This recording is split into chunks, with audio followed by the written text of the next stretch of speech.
Hello, hamani shamwari. Tasangana zvekare Commander Anna Jones. Toda kutaura nezvemuhupenyu, zvemudzimba, mararamiro evanhu. Pane dambudziko ratiri kusangana naro pakati pevanhu. Takamira tiri munzvimbo yemuchechi. Mweya wokusarudza. Mweya wokusabata vamwe zvakanaka. James anotaura zvimwe zvinhu pamusoro paizvozvo. Mweya wokusangobatana zvakanaka. Hama dzangu, John 3:16 inotiyo, Mwari wakada nyika, nokudaro iye Mwari wakapa mwanakomana wake mumwe oga, kuti ani nani anotenda kwaari arege kufa, asi ave neupenyu husingaperi. Mwari wakada nyika yose, wakada iwe neni. Tinongodiwa zvakafanana pamberi pababa vedu. Ko sei tiri kuwanikwa tichisarudza? Sei tiri kuwanikwa tichizvidza vamwe? Dambudziko ripo ndiri kusaziva. Kusaziva ndokwabata vanhu. Vatungamiriri, musadaro. Kana mumhuri chaidzo, zvinowanikwa zvirimo mumhuri, mudzimba. Unoona mumhuri munenge muri vana 5. Ane degree ndiye anenge achingokudzwa, ndiye anenge achingonzi baba wapita, zvese baba wapita, ngataure nababa wapita. Ivo baba wapita vanenge vatoriwo last born. Asi vanenge vachikudzwa kupfuura vamwe ava vahombe. Nekuti mari, paonekwa mari, baba wapita ndidhokta, paonekwa mari. Kwete, hazvifaniri kuva zvakadaro. Tinochengetwa naJehovha, munhu wese anochengetwa naJehovha, munhu wese anokosha pamberi paMwari. Saka kana kuri kuchechi, vatungamiri, musabatwa nenyaya yemari, kuti munhu ane kamari kake, kana kuti muri kufunga kuti ane kamari kake. Mari iyoyo inomera mapapiro, inotiza. Asi tinoita kuda kwaBaba, kuda munhu wese zvakakwana, zvakafanira. Kutungamirwa naMweya Mutsvene. Makomiti enyu akazara vanhu vanenge vane yatinoti social status, vanoonekera, vakasimukira. Ava ana mai nhingi ava na garden boy ava havatomboonekwa zvachose, kana nemazita avo hatitombovaziva. Hazvifaniri kuva zvakadaro. Mwari ndomunhu wese. Problem iri kuitika pamachechi penyu ndeyekuti hamusi kubata vanhu zvakanaka, nekuti muri kutsvaga vanhu vamunofunga kuti ndo vanokubatsirai. Kwete, hakuna munhu anofambisa basa raMwari. Anofambisa basa raMwari ndivo Jehovha, nekuti ibasa ravo. Munofunga kuti kune munhu anofambisa basa raMwari imimi? Hakuna. Anenge azvwana zvinhu zvacho kupi?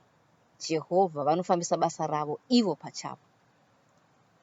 Chikonzero zvinhu zvisiri kufamba pachechi, maprojects enyu haasi kufamba, kana kuvaka makatadza, nekuti muri kuzviita munyama. Hamusi kutendera Mweya Mutsvene kuti vakutungamirirei, hamusi kutendera Mweya Mutsvene kuti vabate pakati penyu. Mumhuri, hama dzangu, zvimwe chetezvo. Tisadaro, tisasarura mumhuri. Pandozikanwa kunzi kana baba apita vasvika, cheya iyi ndeyavo. Asi mukoma wavo haachengeterwe cheya. Kusarura ikoko. Nekuti ndidhokta here, pamberi paMwari hazvina maturo. Mwari vari kutarisa mwoyo wemunhu. Mwari havasi kusarura munhu. Kose isusu tiri kusarura. Kana pavana chaipo mumba mumhuri, vana, mabereki vari kupota vachidaro zvekare. Vachitarisa kuti uyu anenge ane kamari uyu. Ndiye vanenge vachiti, uyu ndiye mwana wangu chaiye. Tisasarure hama dzangu. Tinoda vana vedu vese zvakakwana. Tichitenda Jehovha nekuda kwevana ivavo. Zvinoitika nezvekuti nhasi, avo baba vapita vamuri kuti vakasimukira, ko mangwana vakafa, ko mangwana basa rikapera, muchaita sei? Mapisarema 23:1 inoti, mambo ndiye mufudzi wangu, hapana chandinoshayiwa. Tese tinotasira kuna mambo Jesu. Ndiye mufudzi wedu, hapana chandinoshayiwa. Ndiye anotipa zvekudya nemazano, zvekupfeka nezvese zvatinofanira kuva tinazvo.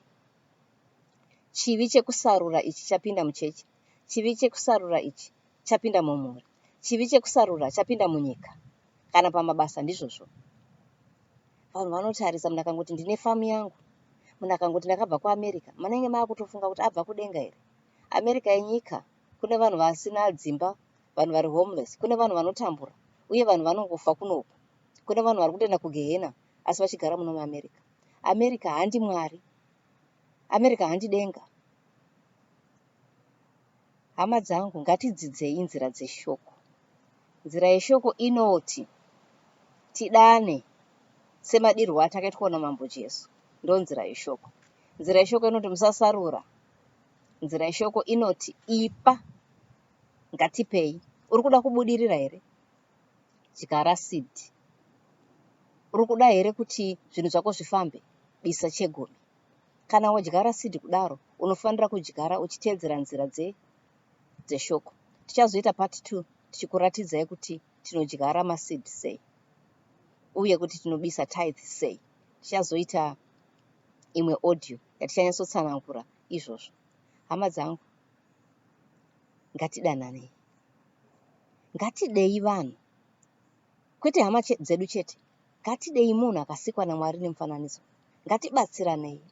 Kwemi munodya muchiguta, muchirasa, dzimwe muchitupa imbwa dzichidya, asi panext door vachishaya. Ngatidai munhu anokosha pamberi paMwari.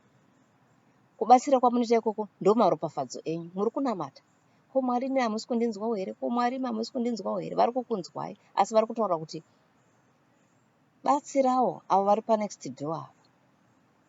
Amai mashaya ava vabatsirewo. Mwari vari kupindura munamato yako. Vari kuti ukabatsira mai mashaya ndipo uchawanawo breakthrough. Asi iwe uri busy kuchema, uri mugomo uchinamata. Mwari inini ndinoita seko? Mwari zvinhu zvangu zvakutodhirisika. Mwari, asi vari kupindura. Vari kuti batsira mai mashaya. Ngatibatsiranei hama dzangu, ngatidananei. Ndikomanda Ana ndichiti izvo tichasangana tichitaura part 2 panyaya yekupa, panyaya yekubatsirana, panyaya dzemumhuri. Mhuri ipi? Mhuri yaJehovha. Tese tiri vana vaMwari. Kunyange kana usina kutendeuka, ungori mumhuri imomo, nekuti tinodiwa tese nababa vedu zvakafanana. Saka tichasangana zvekare tiri murudo rwaMwari Baba. Nhamba dzedu kana muchida kuti contacta idzo tichadziisa padescription apo. Ndopa tichaisa nhamba dzedu. Kana muchida kuti contacta paWhatsApp, nhamba dzedu dziri ipapo. Mwari wemasimba ose anemi. Ivai nekutenda. Musatende munhu wenyama, musatende musimba renyu, asi tendai kuna Ishe wekudenga. Muzita raJesu, amen.